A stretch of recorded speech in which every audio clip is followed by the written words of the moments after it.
সেই ক্ষেত্রে শ্রীলঙ্কা তাদের প্রথম ম্যাচটা খেলেছে নিউ ইয়র্কে এবং সেটি দক্ষিণ আফ্রিকার বিপক্ষে। এই উইকেট নিয়ে অনেক সমালোচনা হচ্ছে। এবার ম্যাচটা হবে ডালাসে, এখানে কিন্তু তুলনামূলক রান অনেক বেশি হচ্ছে, হাই স্কোরিং উইকেট। এই ডালাসে কিন্তু বাংলাদেশের প্রস্তুতি ম্যাচ খেলার কথা ছিল যুক্তরাষ্ট্রের বিপক্ষে, সেই ম্যাচটা বাংলাদেশ খেলতে পারেনি।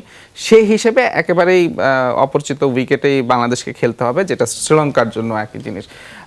এই শ্রীলঙ্কার মানে অপরিচিত উইকেটে যে তাদের দু দলের লড়াইটা হবে এবং হাই স্কোরিং উইকেটে খেলা হবে, সেই জায়গায় বাংলাদেশের এখন যে সমস্যা, তারা 150 বা 60 একটা মাইন্ডসেট, সেখানে আমরা প্রথম ম্যাচেই দেখলাম যুক্তরাষ্ট্র এবং কানাডা 194 এবং সেটা চেস করলো যুক্তরাষ্ট্র।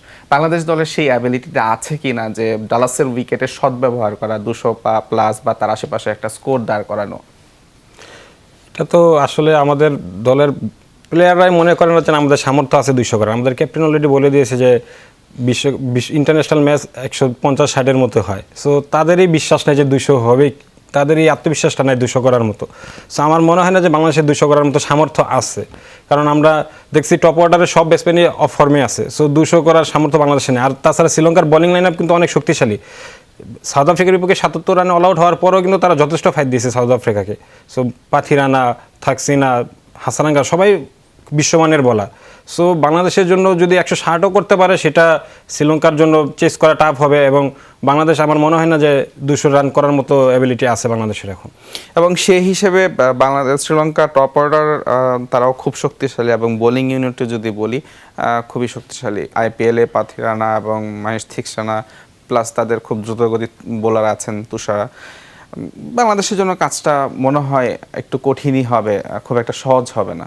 বিষয়টা হচ্ছে রিদমে থাকা। আমি যদি দেখি আমাদের ব্যাটসম্যানরা টোটালি অফ ফর্ম, তাদের কোনো রিদম নেই, তারা নিজেদের মধ্যে একটা কনফিডেন্স লেভেলটা একদম লো। অপোজিট টিমে যদি আমি চিন্তা করি, তাদের বোলাররা কিন্তু ফুল রিদমে। আইপিএলই সেটার বেশ ভালো একটা প্রমাণ আমরা দেখেছি।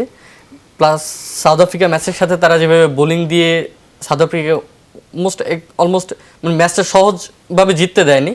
তো এখানে আমাদের ব্যাটসম্যানদের ইন্টেন্টটা কেমন থাকে, পজিটিভ মাইন্ডসেট দরকার। তারা সব কিছু ভুলে গিয়ে একটা নিউ স্টার্ট যদি করতে পারে, সেক্ষেত্রে একটু টাফ ম্যাচ হবে। বাট যেহেতু আমি বাংলাদেশি, সো বাংলাদেশের জন্য ভালো কিছুই চাইবো আর কি। এটা কঠিন হবে, বেশ কঠিন হবে। এটা বাংলাদেশের নবম টি20 বিশ্বকাপ, একদম শুরু থেকে বাংলাদেশ খেলে আসতেছে। এর আগে কখনো কোনো আসরে এতটা খারাপ অবস্থা নিয়ে বাংলাদেশ কোনো বিশ্বকাপ শুরু করে নাই। এইবার যে একদম একটা টাফ পরিস্থিতি নিয়ে বাংলাদেশ বিশ্বকাপটা শুরু করছে, এটা কি বাংলাদেশের জন্য মিরাকল হবে নাকি দিন শেষে একটা বাউন্স ব্যাকের সুযোগ আছে, এখান থেকে ভালো কিছু সুযোগ আছে? আচ্ছা, দিন থেকে রিয়েলিটি যদি বলি, তাহলে হয়তো আমরা আমাদের সবচেয়ে বাজে বিশ্বকাপটা দেখতে যাচ্ছি সামনে। কারণ আমাদের অবস্থা কিন্তু দেখেন, ইউএসের মতো দলের সাথে আমরা সিরিজ হারলাম। সো এটা ডেফিনেটলি কিন্তু অনেক বড় একটা ড্রব্যাক বাংলাদেশ পুরো টিমের জন্য। আর টি20 ফরম্যাটে কিন্তু আমরা সবসময় তুলনামূলক দুর্বল। দেখেন, আমরা যদি একটা ওয়ানডে বিশ্বকাপে যেতাম, আমরা হয়তো ফাইনাল খেলা বা সেমিফাইনাল খেলার স্বপ্ন দেখতাম এবং প্লেয়াররা যেভাবে সেটা বিশ্বাস করতেন, ফ্যানরাও সেভাবে বিশ্বাস করতেন। বাট টি20-র ক্ষেত্রে আমরা অলরেডি আগে থেকেই তেমন ভালো করতে পারতেছিলাম না, অ্যান্ড এখন তো টিমের অবস্থা আরও খারাপ। সো ডেফিনেটলি আমরা চাবো যেন বাউন্স ব্যাক করতে পারে বাংলাদেশ টিম, বাট অনেক টাফ হবে। আর যেহেতু কন্ডিশনটাও অপরিচিত, সো সব মিলে আমাদের প্লেয়ারদের সেখানে খেলার তেমন এক্সপিরিয়েন্স নাই, সো নিঃসন্দেহে টাফ হবে।